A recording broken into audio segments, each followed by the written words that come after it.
Okay, I'm back. One thing I really didn't mention is Georgetowns can be a little bit unusual, especially when it's wet, when it's new, fresh. It seems like, to me, I'm stepping down a little bit, hitting on the end, but I gotta hit straight in on the end.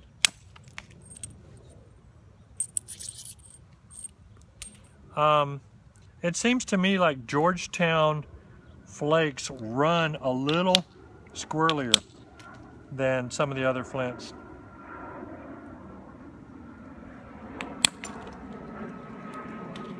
I just hit above that and wrapped it a little bit just to lower it a tiny bit.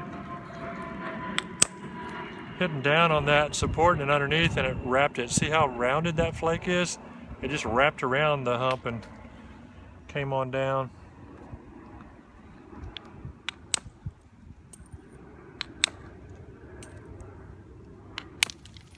Time to lose width and come on in a little bit and try and fix some of these issues.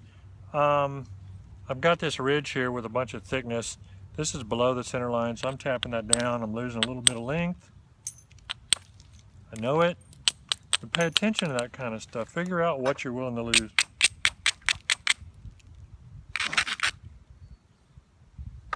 I think just to show you, I'm going to try again to hit on my leg, even though I don't like doing that.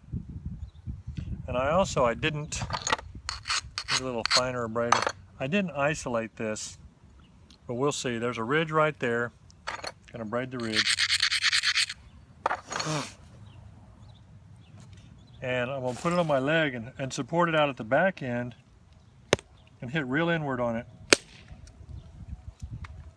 And you can see it ran along the ridge and it kind of got high right there and jiggled a little bit, but it feathered out right over in there, so it was effective. I like the way Georgetown feels though. I tend not to work it when it's wet though. If it's just been dug out of the ground, you know, I like to put it in the garage and let it sit for a while. And by the way, you can tell when it dries out because it turns gray.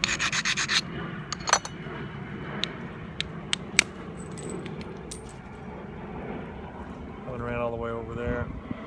It helps it a lot for me sometimes to be drier. I've got thickness right there, and that's not an ideal platform. But me being me, hit it anyway.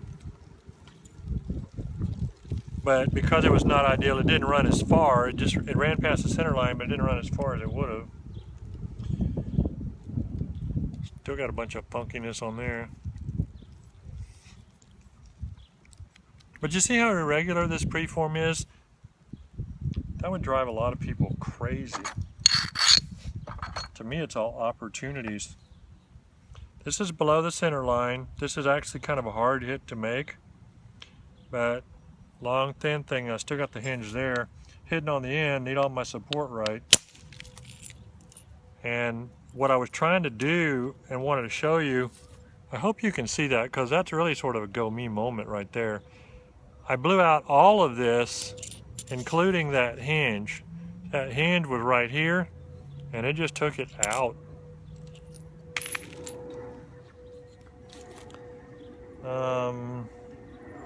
So anyway, I should stop right there and just not load any more movies up and say, hey, you know,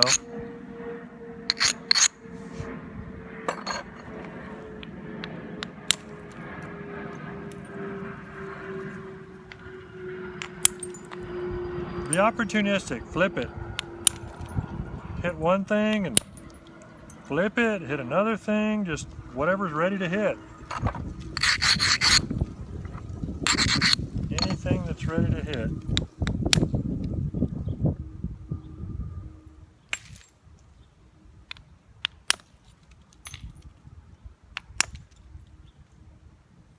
I'm doing this backwards. But again, the support, you got that big ridge and you think, well, man, I can't hit that because I can't climb it. Yeah, you can. Just gotta know how to hold them. and know how not to fold them. Know when to walk away, know when to run. You never count your points. When you're sitting at the nap-in, there'll be time enough for counting when the weekend is done. You see I hit like a gnat's butt on the edge of that and just feathered that in there.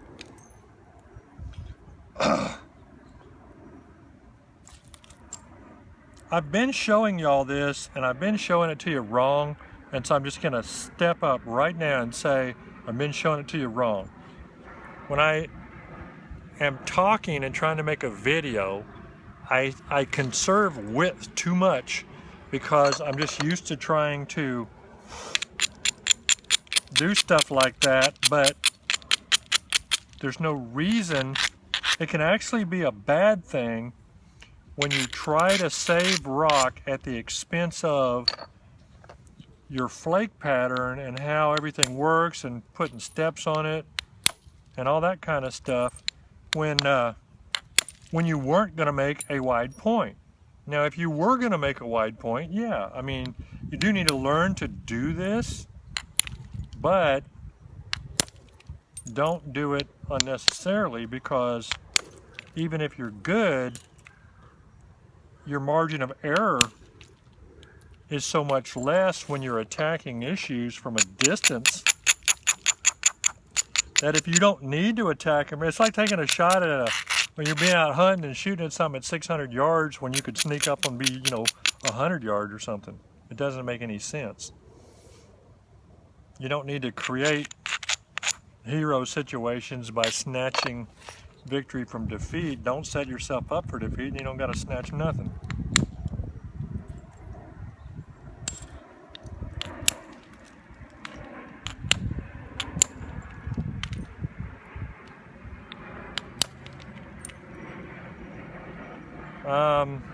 Right here I'm doing stuff I've told you not to do too, because I'm just sitting here feathering all kind of crap in here when I'm not through reducing yet. Do not forget and hit stuff that hadn't been abraded. You will pay for it with hinges.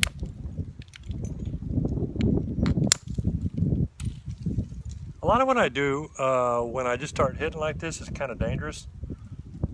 Like just that one, there was a big blocky in there and I was hitting above the center, but I hit down and I'm supporting it.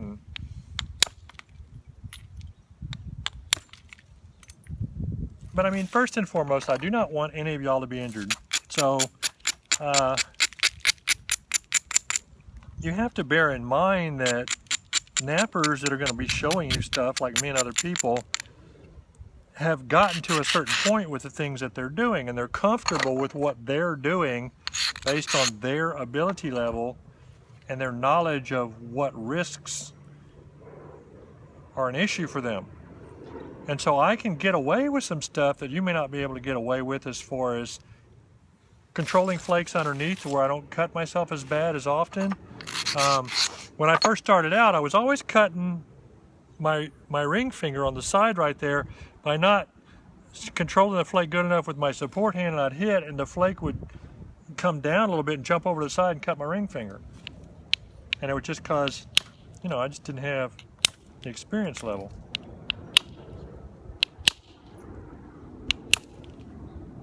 I used to actually tape up that finger with athletic tape, like with that white tape you can get at the drugstore. Just turn it into a Ulu, whatever it is.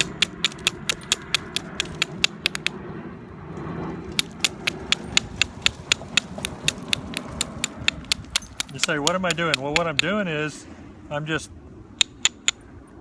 making another turtle, kind of. Just way overturning this edge and making it real thick and crazy. And I said I wasn't going to use indirect, but this is good to show you though. You just saw what I just did.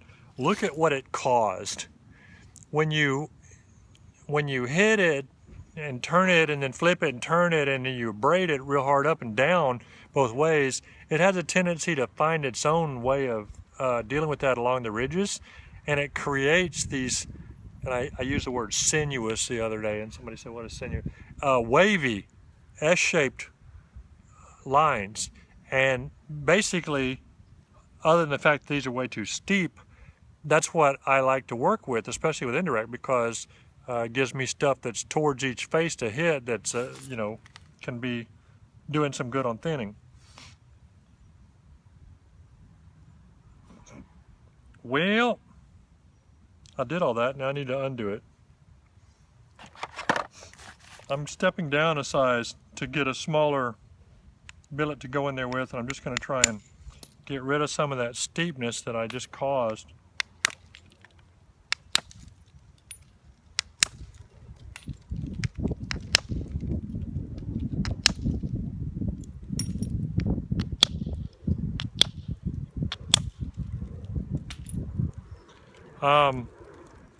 And I'm getting convexity because actually I kind of want some convexity a little bit here, because what I had in mind, I actually was thinking before about whether or not I should try and make a Folsom, because I haven't made a Folsom in a million years. Maybe 2 million. But it's kind of one of those things where I thought about, well, should I actually try and do that on camera, where I actually make the preform all the way on camera, because those things really require a very nice, even convexity and surface. And I can do it, but I'm not sure how well I can do it and talk at the same time, since I'm not used to doing that.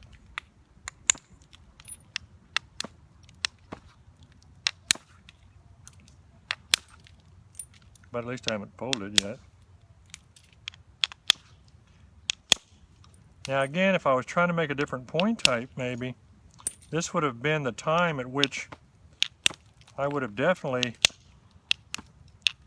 wanted to try and get my stuff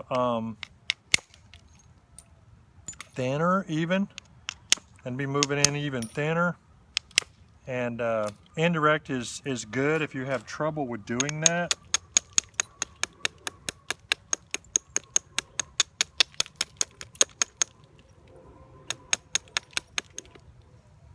But you can see this is getting more regular. It's not there yet, but it's getting there.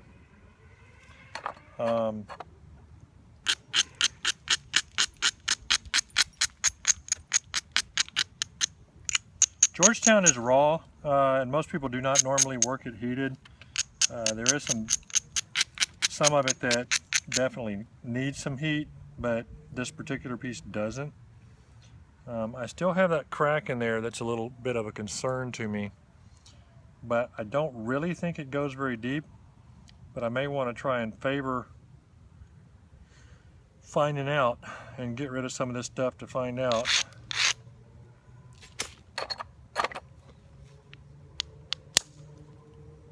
Now that time I'm trying to hold it right and make it wrap now, and just barely catch it and blow over. I've changed what I'm doing. You can't tell it. I don't know how to show you this stuff. But instead of just beveling, that was meant to be a little bit of a thinning flake, and that was too, because what I'm trying to do is I'm trying to get my my balance better. So like this is low in here, so I'm trying to wrap that around, and so it'll raise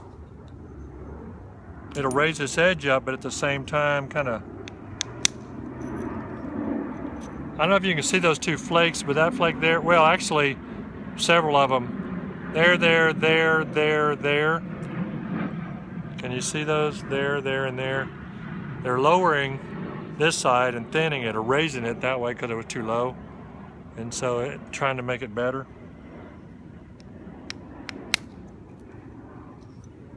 That was a nice flake too. That's actually a pretty nice little series. I don't know if you can see how tiny that flake is, but Look how tiny the platform is that I hit. You see that? Just barely catch it. I mean, just, you know, half a millimeter or something. I don't know. And again, I can't teach you that aspect of it, but what I can tell you is when I started out, I was hitting my thumb as much as I was hitting my preforms. And I have no idea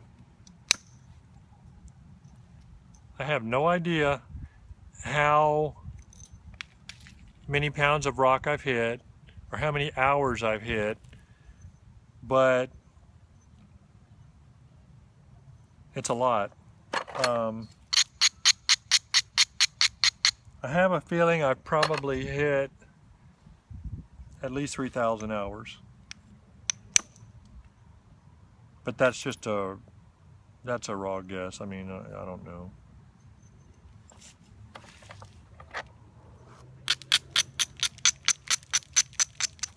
But I don't know a substitute for that. You know, if what you were looking for is a quick and easy hobby to get into, this just and have fun at and excel and not get frustrated and stuff, this just isn't that kind of deal.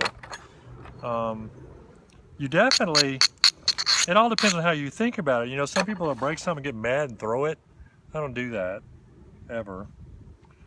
I know some of the stuff's gonna break. That was a kind of a nice thinning flake.